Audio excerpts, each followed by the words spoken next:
So obviously, for the past 20 or so months, many of us have been working from home. We've turned our living rooms, our offices, our bedrooms into sort of small gyms, Yeah, right? yeah, We've for had sure. Peloton and Tonal, and just a lot of new wearables coming up. What are we seeing at CES?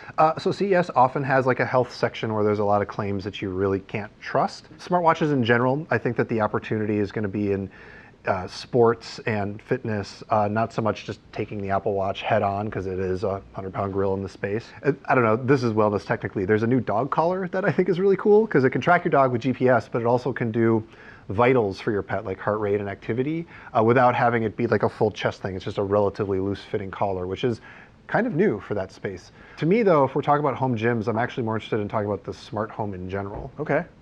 Yeah, I think one of the things that we want to talk about here that's probably the biggest innovation in the smart home space is Matter. Right. What is Matter? Why does it matter? It's an opportunity to make puns is what it is. There you go. Now, Matter is a new standard where big tech companies are actually working together. Apple, Samsung, Google, Amazon, like you name it.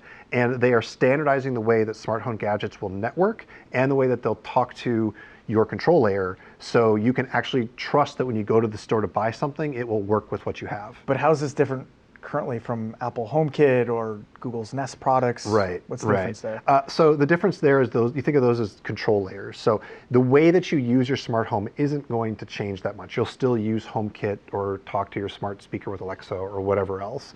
But the setup for that stuff and the way that they network with each other is going to get much, much better and much, much easier. And this is important because the smart home has really hit a ceiling because consumers are just annoyed by how complex all of this plumbing has become. You got to think about hubs and what work with your router and blah, blah, blah, blah, blah. Yeah. And with Matter and this new radio standard Thread, all that stuff should get much simpler, and so it'll be much easier for consumers to pick up and adopt these devices. You know, how important is privacy moving forward, especially with brands, making these bold claims when it comes to your health or just these private spaces at home? It's really important, right? Yeah.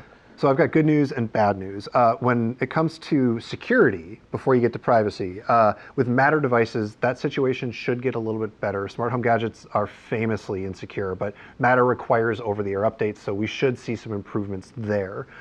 In terms of privacy, the story with Matter and wearables is the same. The spec really has nothing to say about it. So if you are concerned about buying a gadget or marketing a gadget that has data, you need to make sure that you are having a privacy policy that people can trust and that you're a brand that people can trust. In the lead up to CES every year, Group M runs a panel to understand consumer attitudes towards emerging and evolving technologies. One of the most interesting insights that we received from our survey this year is actually that consumers are less interested in technology for smart homes than they had previously been in the past.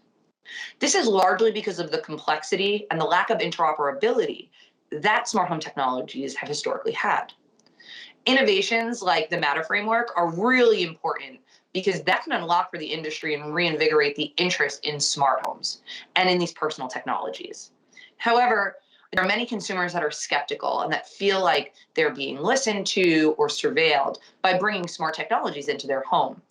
So how, as an industry, as we're developing new technologies and capabilities in this space, do we communicate with consumers and ensure that they feel that their data is only being used in ways that make their experiences better? This is a really important component to building consumer trust and reinvigorating a lean in the space of smart homes in the future.